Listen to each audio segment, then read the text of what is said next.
किस्सा। भेंगा आदमी और हकीम कहते हैं, एक नगर में एक आदमी रहता था जिसे सब लोग भेंगा कहकर पुकारते थे। अल्लाह ने उसे ऐसी शक्ल दी थी कि उसकी दोनों आंखें एक सीधी दिशा में नहीं देखती थीं। एक आंख उधर जाती और दूसरी इधर। इस कारण उसके चेहरे पर अजीब सा असर पड़ता था। अब इंसान की आदत है कि वह दूसरों की कमजोरी पर हंसता है। गली मोहल्ले के बच्चे उसे देखते तो खिलखिलाकर हंस पड़ते। बड़े लोग भी कभी कभी चुटकियां लेते। बेचारा यह सब सहता रहता, लेकिन उसका दिल अंदर से बहुत घायल हो चुका था। रात को अकेले बैठकर रोता और सोचता, हे भगवान, तूने मुझे ऐसा क्यों बनाया? मेरा क्या कसूर था? अगर मेरी आंखें सीधी होती तो लोग मेरा मजाक न उड़ाते, मैं भी इज्जत से जी सकता। इसी गम में कई साल बीत गए। एक दिन नगर में खबर फैली कि दूर देश से एक मशहूर हकीम यहां आया है। कहा जाता था कि वह न सिर्फ जिस्मानी बीमारियों का इलाज करता है, बल्कि दिलों का सुकून भी लौटाता है। यह सुनकर भेंगा आदमी बहुत खुश हुआ। उसने कहा, शायद यही हकीम मेरी आंखों का इलाज कर दे, शायद मेरी जिंदगी बदल जाए। वह हकीम के पास पहुंचा। वहां भीड़ लगी थी।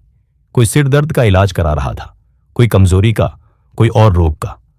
जब उसकी बारी आई तो वह अदब से हकीम के सामने बैठ गया और बोला, ए हकीम साहब, मैं एक पुरानी मुसीबत में फंसा हूं। मेरी आंखें टेढ़ी हैं, लोग मुझे भेंगा कहते हैं। आप बड़े दाना हैं, मेरी आंखें सीधी कर दीजिए ताकि मैं भी लोगों के बीच इज्जत से जी सकूं। हकीम ने गौर से देखा और मुस्कुराकर कहा, भाई, मैंने बहुत बीमारियां देखी हैं और कई रोगों का इलाज किया है, मगर भेंगापन का इलाज मेरे पास नहीं। यह सुनकर आदमी घबरा गया और रोते हुए बोला, क्या मतलब? अगर आपके पास भी इलाज नहीं तो फिर मेरा क्या होगा? क्या मैं हमेशा ऐसे ही जिल्लत में जीता रहूंगा? हकीम ने नरमी से कहा, सुनो भाई, तुम्हारी असली बीमारी आंखों में नहीं, दिल में है। तुम अपनी आंखों को बुरा समझते हो और लोगों की बातों से घबरा जाते हो, जबकि सच यह है कि अल्लाह ने जो बनाया है वह एक हिकमत से बनाया है। तुम्हारी आंखों का टेढ़ापन अल्लाह की कुदरत की निशानी है, मगर तुमने कभी अपने दिल की आंख से नहीं देखा। तुम बाहरी कमी पर रोते हो, मगर अपने अंदर की कमियों पर ध्यान नहीं देते। फिर हकीम ने कहा, याद रखो, असली खूबसूरती आंखों या चेहरे की सीध में नहीं, बल्कि इंसान के चरित्र और उसके दिल में होती है।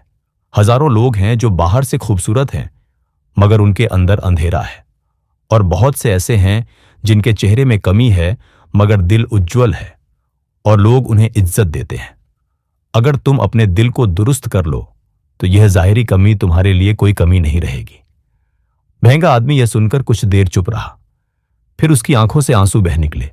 उसने कहा, हकीम साहब, आज तक मैंने सिर्फ अपनी कमी देखी थी, कभी यह नहीं सोचा कि भगवान ने मुझे कितनी और नेमतें दी हैं। मैं चल सकता हूं, बोल सकता हूं, सुन सकता हूं, यह सब उसका करम है। आपने सही कहा, असली इलाज तो दिल का है। हकीम मुस्कुराए और बोले, बस भाई, यही इलाज है। अपने हाल पर राजी रहो, अल्लाह की मर्जी पर खुश रहो और लोगों की बातों की परवाह मत करो। दुनिया की हंसी कुछ पल की होती है, मगर दिल का सुकून हमेशा का। उस दिन के बाद उस आदमी की जिंदगी बदल गई। अब वह लोगों की बातों पर गम नहीं करता था। उसने अपने दिल को अल्लाह की मर्जी पर राजी कर लिया। धीरे धीरे लोग भी उसके अंदर का नूर देखने लगे और उसका मजाक उड़ाने के बजाय उसकी इज्जत करने लगे।